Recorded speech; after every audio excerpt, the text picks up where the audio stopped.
Praise the Lord. இஸ்ரேலின் எதிரிகளது வீழ்ச்சிக்காக மன்றாடல். கடவுளே, மௌனமாக இராதேயும், பேசாமல் இராதேயும். இறைவனே, அமைதியாக இராதேயும், ஏனெனில் எதிரிகள் அமளி செய்கின்றனர். உம்மை வெறுப்போர் தலை தூக்குகின்றனர். மக்களுக்கு எதிராக வஞ்சகமாய் சதித்திட்டம் செய்கின்றார்கள்.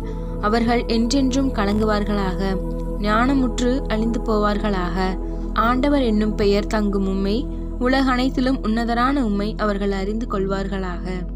இறைவனுக்கு எதிராக அவர் கட்டளைகளை மீறி தவறு செய்வோர் அனைவரையும் இறைவன் நீதி தீர்ப்பின் நாளில் சரியான தண்டனையை வழங்குகின்றார். ஆம் மக்களே, அவர் நீதியின் அரசராக வீற்றிருக்கின்றார். அவர் நாம் செய்யும் நன்மை தீமைகள் அனைத்திற்கும் சரியானதொரு பலனை என்றென்றும் தருகிறார். நாமும் அவரது நீதியின் வழியில் வாழ்வோம். இறையாட்சிக்குட்பட்ட மக்களாக நடப்போம். இயேசுவுக்கே புகழ். மரியே வாழ்க.